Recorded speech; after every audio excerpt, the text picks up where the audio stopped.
We standing in front of Aikens. This is where all the homies used to hang out. We had homies live on this side of the street, on this side of the street, down the street, and up that way, and everybody used to meet up right here.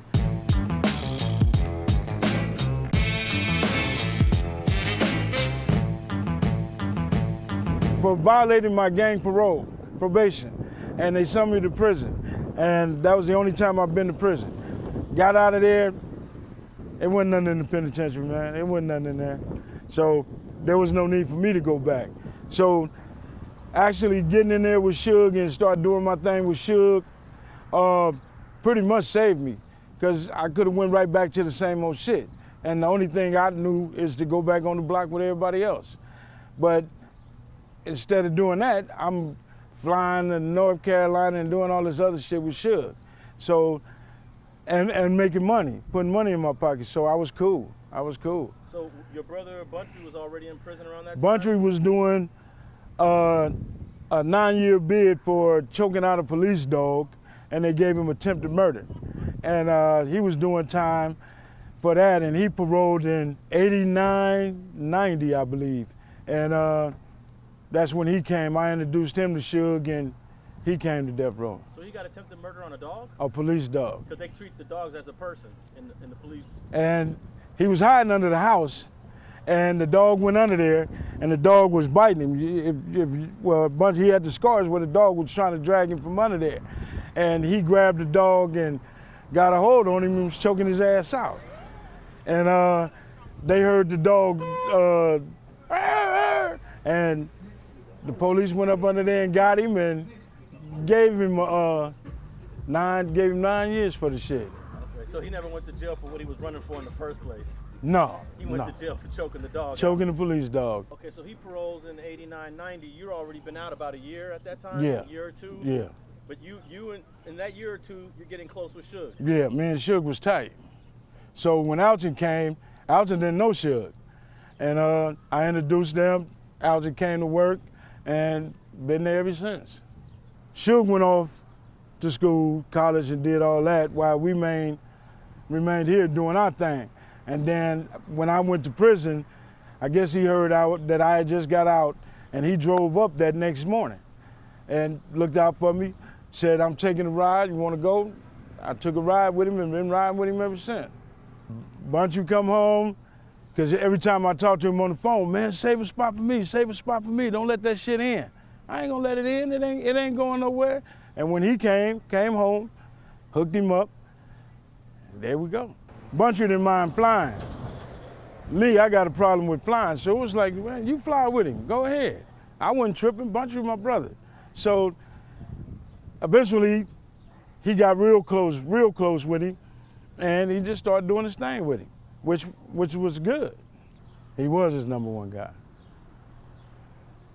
And how'd you feel about that? I was cool, but that's my brother. You know what I'm saying? I wasn't flying, and at that time we opened up a hydraulic shop called Let Me Ride Hydraulic on Rosecrans. So I took charge of that, and you know, I had my grandfather employed, my uncle employed, some of the homies was employed there, so I had my hands full trying to get people that was coming up there getting their cars cut out. I had my hands full of getting these guys working and building lowriders. So I was cool. What made you want to do the car shop? Well, Suge was pretty much competing with the South Sides. Oh yeah, they had a... Yeah, they had a shop. So Suge got the building over here and said, fuck it, we're gonna have a hydraulic shop. And when we was putting it together, me and a couple of the homies was taking chicks back to the shop and all of this. So it was like, fuck it, I'm gonna stick this out and do this. So I pretty much learned that shit with the little Mexican guys we had working, and we was putting them together. And then I had, at that time, Dr. Dre had brung his car up there and parked it. So I got mad at Suge. So when Dre was gonna leave, I took off in the motherfucker, and I kept it. So I was running around this motherfucker on 3 wheels. I'm doing the whole 9. In Dre's car? Yeah. So eventually the South Side recognized that the Piru's got a shop at some point. Yeah, yeah. And then, like, we was competing with the cars that they was doing, and the cats that was coming to us getting their cars did, oh man, I mean, hitting the back bumper. And they would go and get their clown on over there. Was Keefe D a part of that shop they had? Yeah, they say he was, Okay. yeah. And you knew Keefe D, didn't you? I knew of Keefe D. I knew he was the man over there. He really wasn't out there on no gangbanging shit. He was making his money. I knew him from my daughter's mama. Was best friend with his girl, with his wife. Eventually, that neighborhood is responsible. I mean, everybody knows this. Responsible for killing Pac, the number one artist at the company you working for. Yeah. Did you find that out before everybody else found it out, or did you find out like we did? About Orlando? Yeah. No, well, at 662, I seen Orlando and them, the Southsides pull up there, and then they bounced out.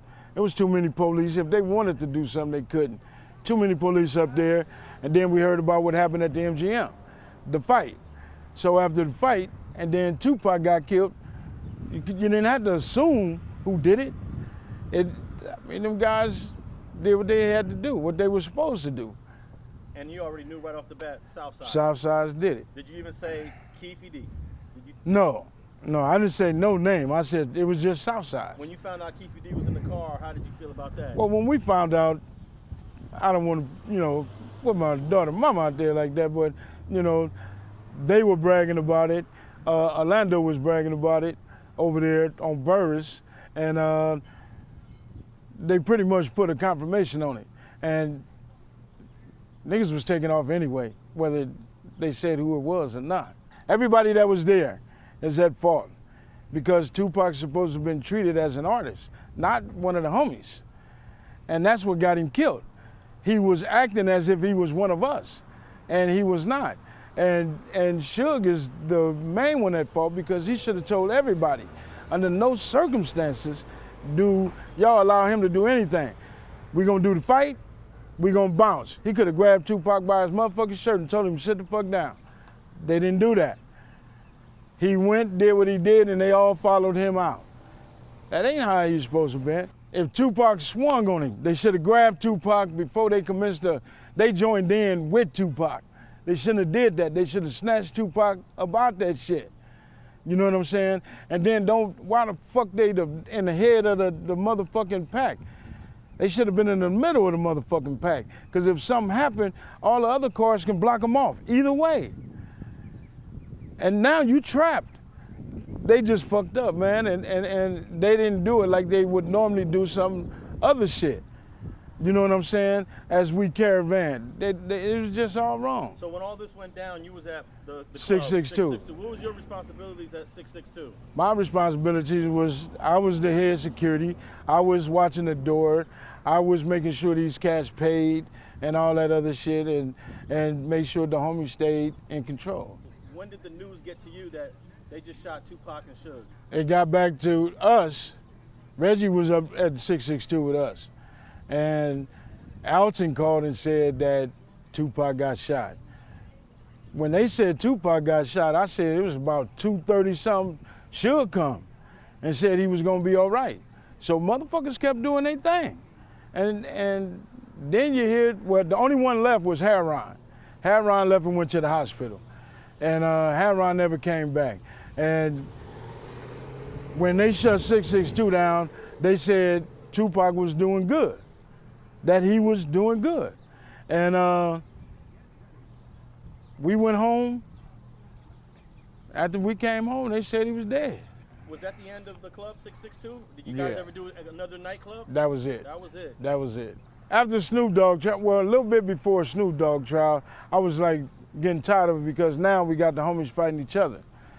And because of the homies fighting each other, it made me and some of the others feel like, man, this shit is it's like bloods on bloods and shit. And then Suge started incorporating all different kind of cats from different neighborhoods. And we already had motherfuckers that was cutthroats from here, and it just wasn't worth dealing with. It wasn't worth dealing with. You know, my kids, I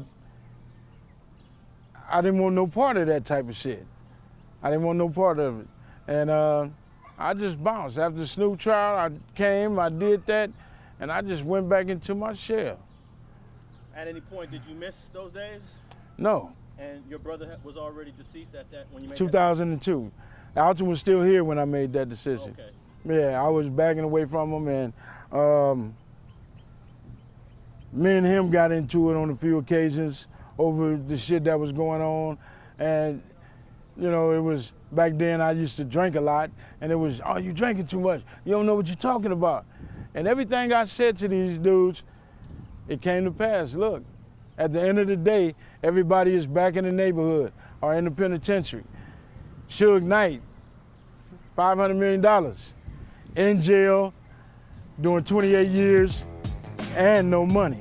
So everybody is back in the hood. Thanks for watching StreetTV.net. If you're not subscribed, please hit that button below and click the bell to receive alerts and notifications. Like and comment below to give us your feedback, and be sure to watch the 2 related videos to the right. If you want to support this platform or follow us on social media, visit the links in the description and listen to our weekly podcast, The Gangsta Chronicles, every Thursday.